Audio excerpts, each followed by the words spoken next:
Welcome back to Point Click Repeat. I am here in the office of Dr. Miklos, and we are looking at this ancient hieroglyphics thing. And I'm just going to tell you what it says, rather than try and translate it. So this is the first part. It says, I pay homage to thee, ye lords of eternity, Ra, strong as thy sail in the wind, as thou sailest over the lake of fire in the underworld. Behold Shu, the mother, creating the gods in silence from womb.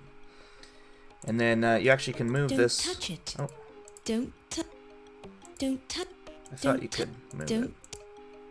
There's like a second part to this. Don't. No,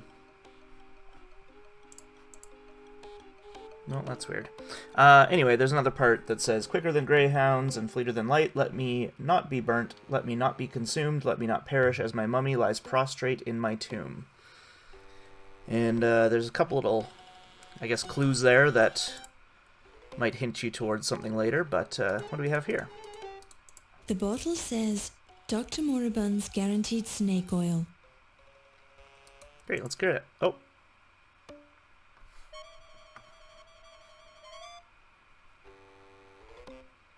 Hello. Good evening, Miss Bow. Oh, you startled me. Good. It gets the blood flowing, doesn't it? Well, I suppose so. I see we're looking at my snake oil. Well, I was just looking around. I'm sure you meant no harm. What's the snake oil for, anyway? It repels snakes, of course. Comes in handy when I'm working in the basement. I lost a load of Egyptian cobras down there a few weeks ago, and I occasionally come across one of those little darlings.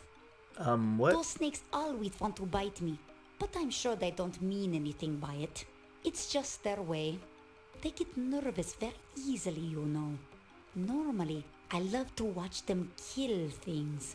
My Barney will kill anything he can sink his teeth into. Charming. No, that's not how I would put I'd it. like to chat some more, but I've got to rush off and meet that young Steve fellow. He What? promised to show me his scars. See you later. My Steve? Showing you his scars? The nerve. Alright, well, that's all we can do in here for now. What the? The head is all askew. If we follow her... she disappeared. And the head is back. Interesting. Let's explore this office first. So this is Yvette's office, it looks, I believe. The light bulb is on. You find it very illuminating.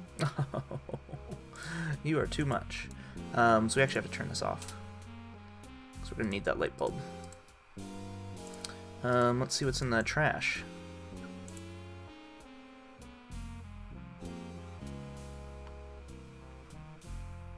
You pick it up and place it in your purse. So that's It's used carbon paper. carbon paper. Ooh, actually, I think we need to look at that at the light, with the light. So we should turn that back on. Yeah. Backlit, you can read the words typed into the carbon paper. Ernie, Big Al called to see if you could do some fencing for him next week. He says he'll make it worth your while to do a fast fencing job. So Ernie has something to do with fencing. Oh, actually, we want to turn it off now. There we go. Let's go explore this room.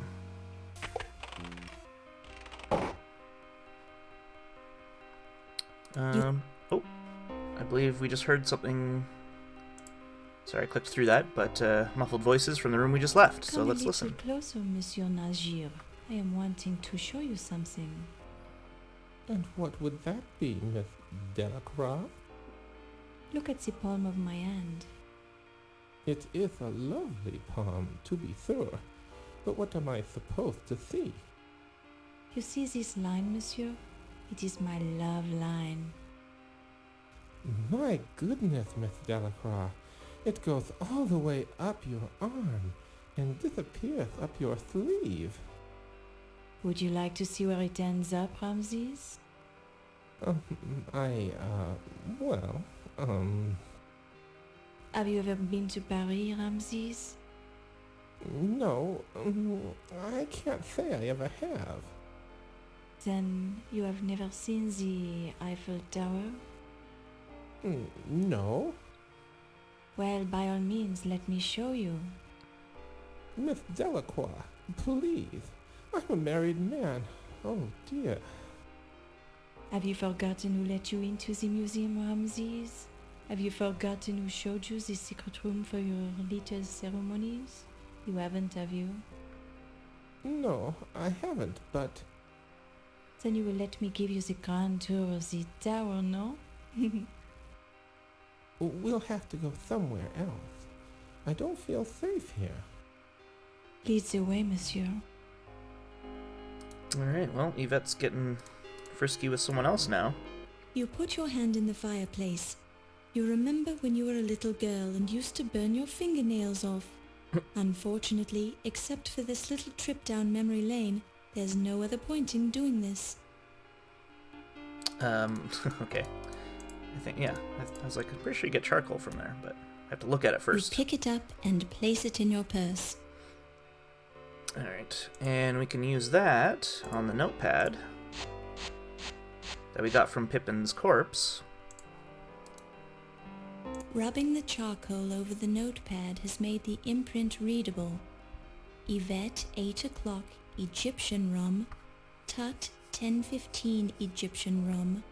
Carrington, 11 o'clock, his office. Okay, so that was allegedly what Pippin's what do you call it? Don't touch Appointments it. were. Alright. There we go. You touch the intercom unit, completely missing the buttons. And Oh. the whole point, apparently. Excuse me. Good sworn night. There we go.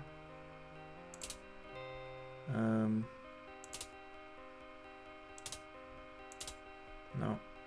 Can't remember. So like that. The There we go. intercom crackles and you overhear a conversation. Oh, I so love your scars, Wolfie. Show them to me again, darling. They are yours to admire, my strudel. Hoopa! Very, very nice. Yeah, and I have this new bone for your collection. Ah, such a large bone, too. Where did you find it? I've been carrying this bone around for years. It is yours now, my Fräulein. You may do with it what you will. I'm impressed by your generosity, Wolfie. Okay, that's a boring one. You touch the intercom unit. Alright. The intercom crackles and you overhear a conversation. Oh, my lover, how do you manage to do it so many times?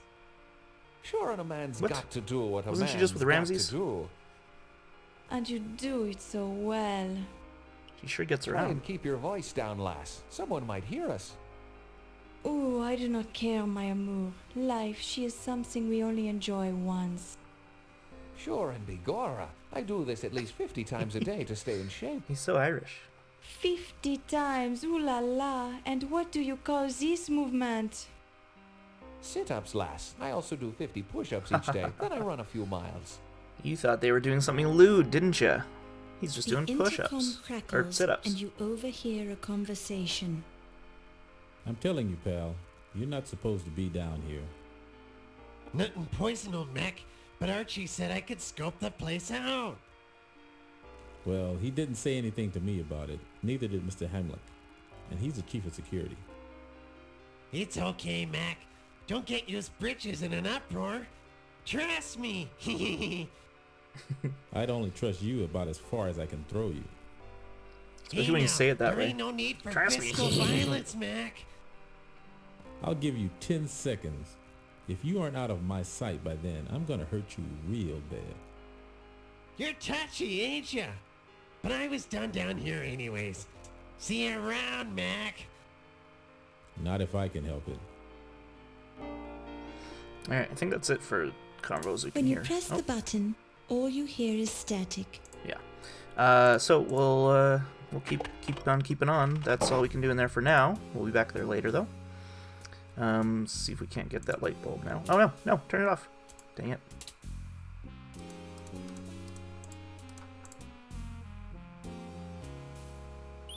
Okay.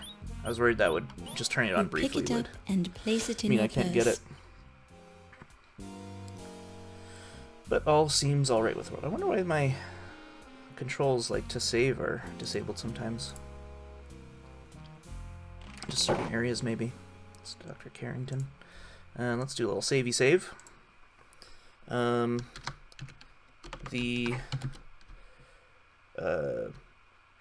exploits of Yvette, because we've heard her do talk to three different people now.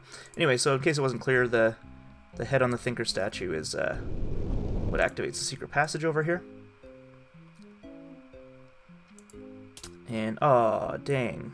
Oh dear, the light bulb's burnt out. Yeah, we're prepared for that though. While this is... There we go. Haha! I'm just gonna save again here. Just because there's some random elements in this game, if I remember correctly. One of them is the chief of security showing up sometimes when you do certain things. So like what I'm about to do here, which is just cause wanton destruction. You pick it up and place it in your purse. It is possible as well that the good old games version, which is what I'm playing, has fixed some of the more annoying aspects of the game, like the random elements and certain things not being unlocked when they should be, things like that.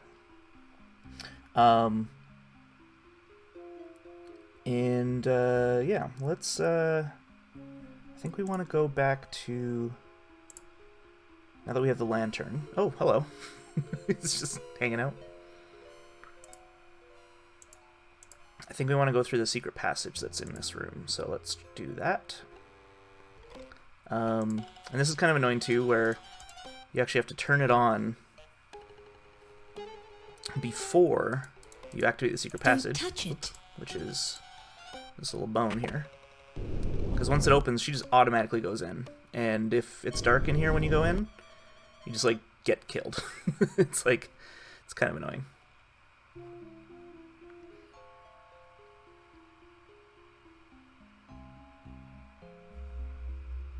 Aha! Now we're in the preservation lab.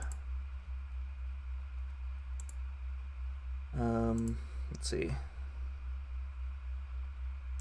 I think... Sorry, I get nervous at this point of the game because so many things can, like, mess up my gameplay. I thought there was supposed to be a conversation, but, oh, guess not. Oh, hello. No, I think, sorry guys.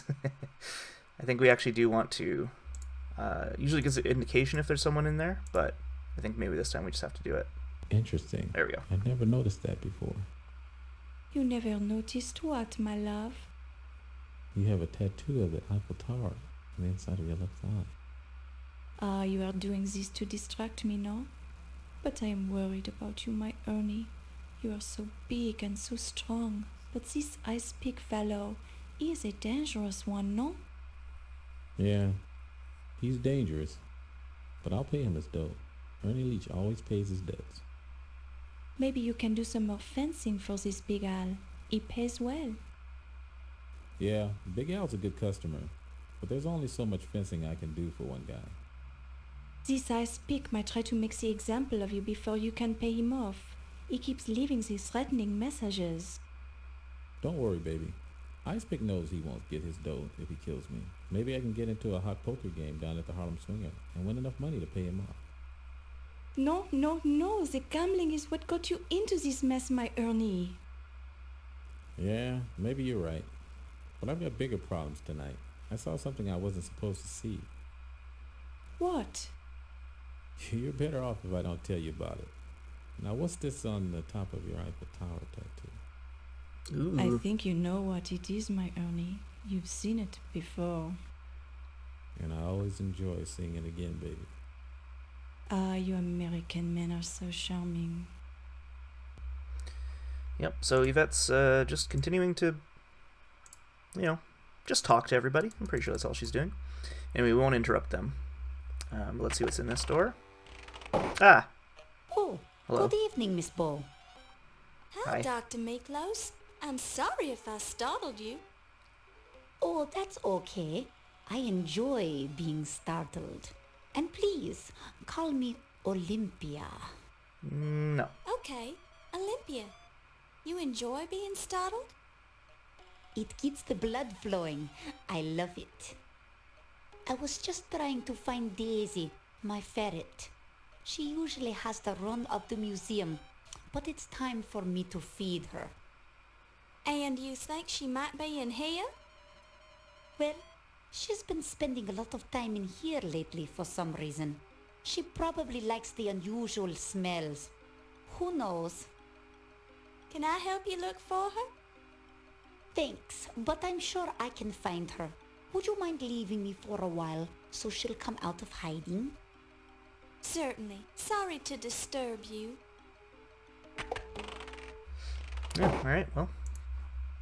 That's that. Pretty sure that's all we can do down there for now.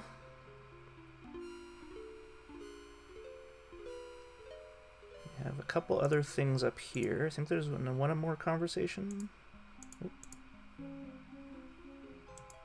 Hello, Doctor. You hear muffled Oh, yeah. voices coming through the door to Yvette's office. That's what I thought. Who's she talking to this time? Well, lass, we've known each other a long time, and I'm not ready to get married yet. But I know one thing for sure. I love you. Oh, my great detective, this feeling, it is mutual. Just be keeping in mind that I'd have to kill you if I ever found out you were sleeping with someone else. What? Oh, you are to be making the little joke, no? Your sense of humor, it is magnifique. I've already had one bad marriage, and it won't happen again. It's been a long time since I've been able to trust anyone as much as I trust you. This is very flattering, my love. I am never to be knowing someone like you either. You are so good and so kind. Well, I try, lass. I try. It's not easy being a cop in this town. The place is lousy with criminals, even in the police force. Oh no, how terrible. Sure, and it's a hard thing when a cop goes bad. I've seen it happen. A cop spends years fighting crime and watching the hoods get rich while he risks his life to make just a few bucks. The first time a cop takes a bribe, it bothers him. But then it gets easier. You are such a strong man, my Ryan. You would never be accepting the payoff, no? Sure, and I'm shocked that you'd even say such a thing, Yvette. I'm sorry, my love. I should have known better. You'll have to show me how sorry you are. Kiss me. Oh boy. Gladly, my love. How can I resist? Still exploiting there, Yvette. Alright, now the clock hasn't shown up yet. And again, sometimes it seems like it's timed, like the longer I spend somewhere, it might actually affect it. But sometimes it seems like it's events. Okay, what the hell? You were just in Yvette's You room. see a tall Irish gentleman with red hair who acts like a cop. Who acts like a cop. I'm gonna save it for a second here. O'Reilly, the teleporter.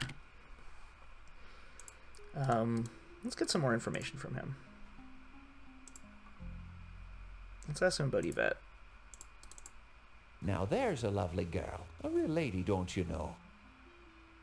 Okay. Who else could he tell us about, maybe?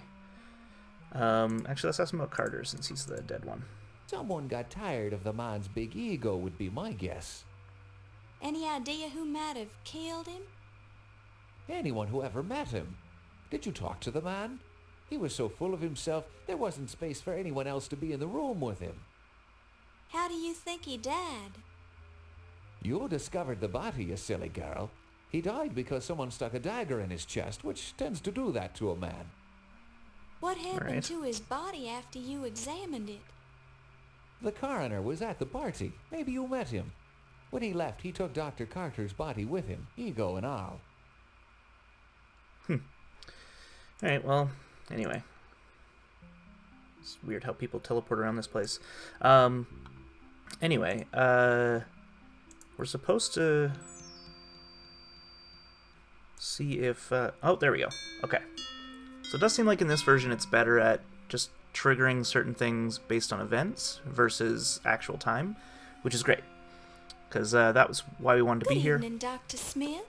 Carter had on his Miss notepad. I did not expect to He was see meeting you here. Tut at 10:15, so... Ah, but I knew you were coming. You did? How? How is not important. The question is, why are you here? I had an appointment with Dr. Carter. You must be aware that he's dead. Dead? Why, I had no idea. Died right here in this room, as a matter of fact. I'm surprised you hadn't heard. I'm shocked. I don't know what to say. I bet you don't. Where were you at 8 p.m. when he died? At the party, of course. You saw me there. Actually, I didn't see you there at that time. But you must. Oh, well, there was the phone call. Phone call. Mr. Heimlich told me I had a call waiting on Dr. Carrington's telephone. When I arrived in his office, the line was dead. So I returned to the party. Was Dr. Carrington in his office? No, he was at the party. Did Mr. Heimlich tell you who was calling? No, he didn't take the call, and I don't know who told him about it. You and Dr. Carter seem to argue a lot about the Dagger of Amon Ra. We had our differences of opinion, yes. Did you kill him? Whoa. Miss Bow, I am shocked that you would ask me such a thing. I am leaving. Dang. We'll talk again later. I wonder if I can show him his Ankh. While this Dang. Yeah, so there's a bit more, sure, we'll save it as that one. Info about what happened with Carter. Obviously, we did find his Ankh at the scene. We also found a shoe print that looked like a woman's. And in his notepad, it said he was meeting a vet around the time he died in the Egyptian room. He was meeting him here now. But I don't know. He seemed pretty genuinely unsure. The phone call's a bit of a tricky thing because it could mean, you know, that was his alibi, or he was trying to establish an alibi or something. But we need more data. I wonder if The faceplate on the armor is slightly open, as if something is protruding from the inside of the dark helm. I don't know if this will trigger any events. You know what? We're gonna come look at this. There's something about this statue later. Sorry to tease you. Oh God.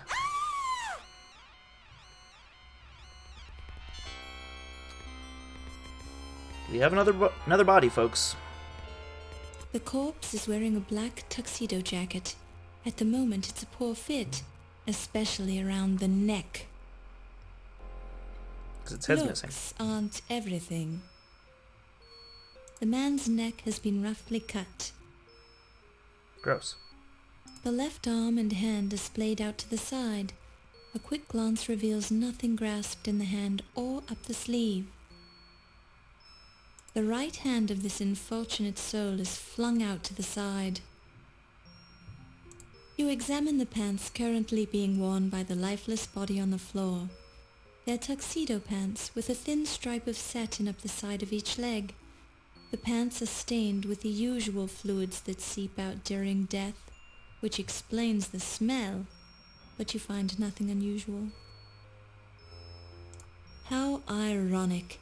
After untold millions of years, this pterodactyl has claimed a new victim, a male specimen of Homo sapiens, which has been pinned to the floor by the pterodactyl's monstrous beak. Oh boy. Though it hardly seems appropriate, you marvel at the intricacy of the construction. The pterodactyl has been covered with authentic animal hide of some sort, stretched over a rigid framework. There's nothing suspicious about it, however. Your careful observation reveals that this is a rented tuxedo bearing the marks of repeated alterations. There is a stain above one pocket. A whiff reveals the strong, fresh scent of champagne. You search the left arm for clues, but come up empty-handed. You find a large grease stain on the right sleeve. You give it a quick whiff and identify the scent of turkey hors d'oeuvres. Okay, so it's clearly someone at the Close party. inspection reveals that these rented tuxedo pants have been altered many times. There's a small mustard stain on one leg. Though it hardly seems appropriate. Yeah, okay. I think that's pretty much it. There's not much else to learn from this body. And the funny thing is, even though you just screamed again... Oh. It's been another hour, for one thing. No one comes to talk to you. But also, this corpse has no head, so we don't actually know who it is. The interesting thing is, when I was a kid, I actually had no idea that it was a headless corpse. I was just like, oh, someone else died. And then, of course, we find out whose head it is shortly here. This is the life mask exhibit, which is... This is the life mask I'll let the exhibit. narrator explain. You haven't seen this many dead-looking, expressionless faces since your accounting class at the university. Yeah. Which is kind of a creepy concept in general. There's one weird, like, gray-looking one over here, though. Oh, God. Ah! Oh, no. That doesn't look like a life mask. It's Ziggy's head! So old Ziggy is the unfortunate one who got pterodactyled. Pretty sure there's nothing else. You'll just do this, Jesus. Ziggy's head! But there we go. So you scream this time, they come. What is going on in here? I'd say you've got some explaining to do, young lady. Why are you screaming? I found Mr. Ziggy's head. Very odd how you are always finding the bodies, Miss Bow. I think we should be going back to my office and interrogating you now. Here now, Wolf. The young lady just found a man's head. Give her a moment before you get out your thumb screws then.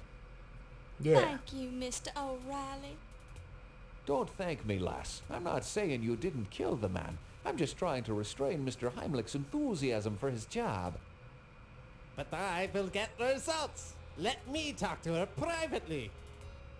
Now I realize you're just trying to help, Wolf, but I think we can learn what we need from the lass without harming her. She could lie and you'd never know it. You Americans are too soft on your criminals. I just walked in and found his head, that's all. Well, Mr. Heimlich does have his point, lass. It's a wee bit curious that you keep showing up at the murder scenes before anyone else. How do you explain that, then? Everyone else Just are lucky, I idiots. guess. Well, you do seem a wee bit small to be sawing off a man's head, I'll say that much. Thanks. This Fräulein could have had help. Or maybe she's very clever. Or maybe you're trying to pin the murders on her, so you can find the murderer and save your job, eh? My job is quite secure, Herr O'Reilly. Oh, really So now? you think. A security chief who allows burglars to steal the exhibits, then overlooks several murders happening under his nose. I'd think twice about your security methods if I was running things here. He's not wrong. This is hardly the place to discuss my methods, Herr O'Reilly. We have a suspect to interrogate. Correction. We have a murder scene to investigate. We can talk to the lass later when she's had a chance to calm down. Thank you again, sir. You're a sturdy one, I'll say that much for you. One scream and you've got your head together again, so to speak. Just don't try to leave the museum. I can't leave. I'm locked in. Good. We won't have to worry about you then. Well, good. All right, Wolf. We've got work to do. Let's go get the crime scene tools. The crime scene tools. You know the ones. We'll just leave this person alone in here. Alright, well, let's save. It's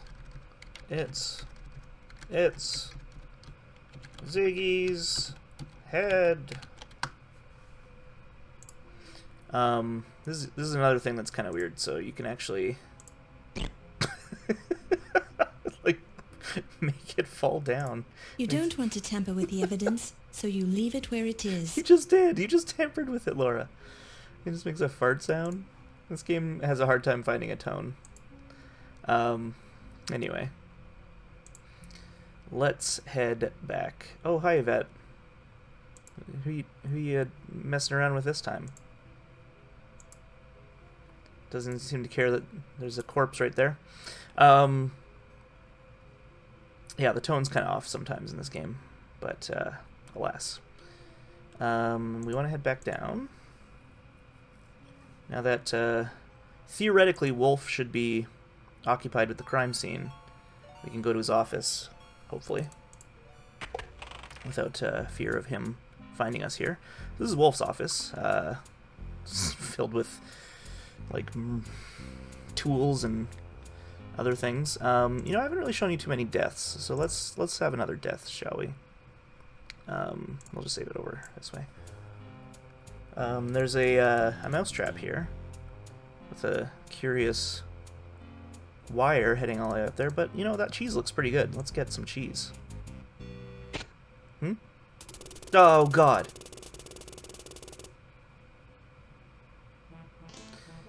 Death from traumatic lead poisoning claims many lives every year. Yeah, so that's Wolf's mousetrap. He's a little overboard with it. That said, we can spring it without dying using our trusty bone. Let's see. And then we can take the cheese. It's mine now. Pick it up and place it in your purse. Alright, and then there's a book in here that we need.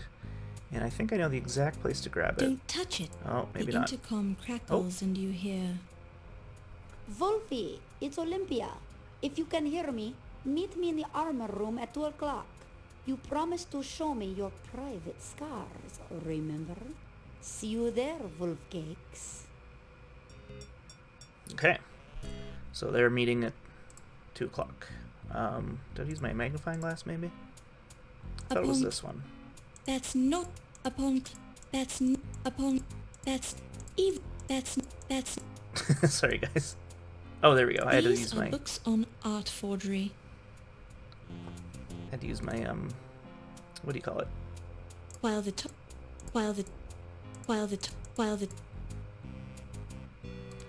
Oh, you know what? I think there's several different places we can do that. And I think it is the... This bookshelf is dedicated to the topic of animal traps. Okay. This bookshelf is dedicated to the topic of art history. This book... Oops. These are books on art forgery. While the topics of these books interest you, there are more important things you should be doing right now. Fine. I forget which one it is, actually. A series of books on torture There without we go. leaving scars. That's what I wanted. See how this one's turned around? Well, we can grab it. The poetry book falls open to a poem, She Walks in Beauty, written by Lord Byron. The page is marked by a black garter with a note pinned to it. You pick it up and place it in your purse. It's my garter now. And we can observe it. A lacy black garter with the name Yvette stitched into it. Ooh. There is also a note attached. Okay, I would like to read that note, The please. note attached to the garter Silly. reads, "You can have the other garter and much more if you meet me at 3 a.m. in the preservation lab." The handwriting is female. I like that the narrator has to do the Yvette voice. What is it? Is it the medals? A variety of shiny medals. 2 of them, with packs of dogs carrying birds in their mouths, are marked with the word Reichsjagdgebrauchshundverband. Others appear to be merit badges for the German youth equivalent of the Boy Scouts. Aha! A secret passage. Once again, we must turn our lantern on before we activate it.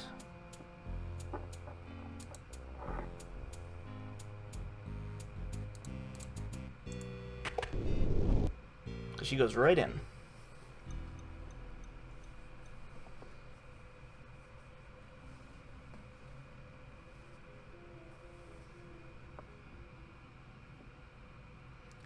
And we're back at... Oh, no.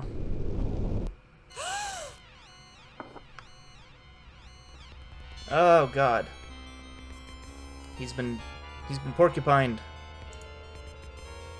It's dripping blood. Ugh.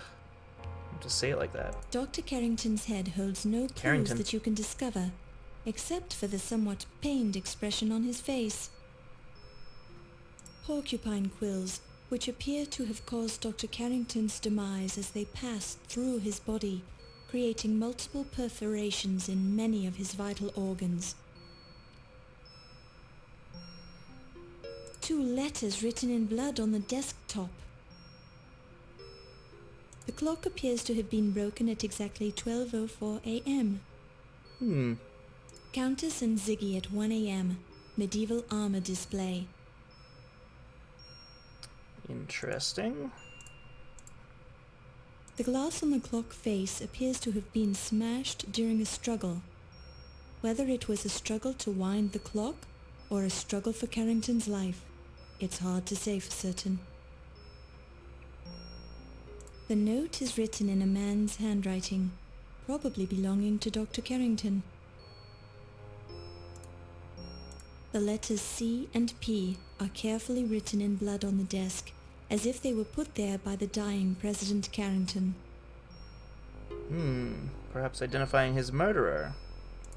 Carrington drooled a bit when he died, and his hair could have used a good wash to get all the grease out of it. The fingernails hold no clues, but the right index finger has blood on the end of it, although there are no cuts evident on the hand. Neither the fingernails nor the fingers hold any clues. You presume the dripping blood belongs to Carrington, since the porcupine was stuffed. It's the dead body of Archibald Carrington III. From the position of the corpse, you suspect foul play. Yeah, no doubt. Yeah, this one always messed me up when I was a kid. I think just the fact that the porcupine looks so shocked was kind of creepy. For something about like unconventional ways of dying, really messed me up. Like the fact that anything could be a weapon or like anything could kill you was what like really freaked me out. Like the first corpse we saw with Dr. Carter being stabbed. You know, I understood that. I understood that being stabbed would kill you, but I never thought like, oh, you could die by a porcupine or a pterodactyl. So that's what kind of started messing me up. All right, it's 12:45. So, oh yeah, I think we also can look at this little book here. You'll have to take a close... All right. Yeah. The handwriting is neat and No, I see. phone numbers. There we go. T. Dargan, WP 5125. R. Williams, BL 4468. Roberta Williams. I did it, SH 0244. That's the name. It's a Be goofy thing. safe, That's one we need. KL 0527. 0527. U. Hoser, LI 2077. And yet, KL 4004. E. Leach, BR 1833. Ernie Leach. Yeah, those are mostly all fake. It's weird hearing them. When you just see them, it's easier to, you know, like the I did it seems silly in this context, but anyway, the reason we need that is be safe is actually the combo to this safe. So let's see if I do this right. 0, 5, 2, 7. Aha! It feels... Alright. What do we It's have the here? personal diary of former museum president Sterling Waldorf Carlton. Not wanting to remove evidence from the crime scene, Since when? particularly when you must have broken some sort of law by opening the president's personal wall safe, you decide not to remove the diary. Okay. Can I read it then? Glancing through the diary and the male handwriting within, it refers to Sterling's growing fear that the Countess only married him for his money and that she could be planning to kill him. The final entry reads, Yvette fears her too.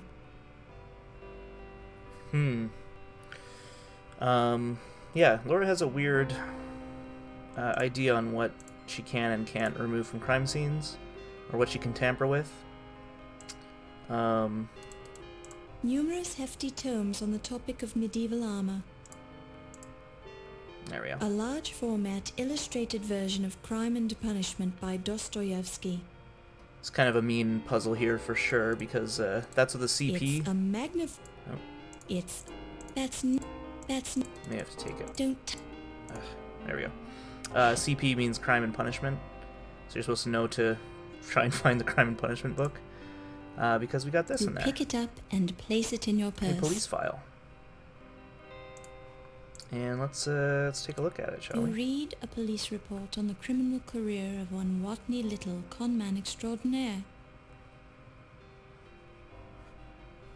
The file contains an amazing list of offences, mostly fraud, conspiracy to commit fraud, and various degrees of larceny.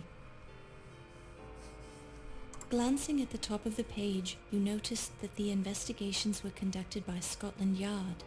You also notice that the last entry describes Little's recent escape from Dartmoor prison. Clipped Dun, dun, to dun. the outside of the folder is a small handwritten note that reads simply, "Remember our deal." Apparently this file was provided in exchange for somebody's silence or service. Curious. So that's what dying Carrington was trying to get us to find.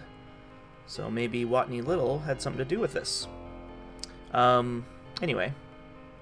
Oh shoot, I can't save it here. But I will end the video here, because we found 2 more corpses. So we're cooking with gas. Got some more mysteries to uncover before we finish this act. So hopefully we'll get it done in the next video. Thanks for watching, everybody. See you next time.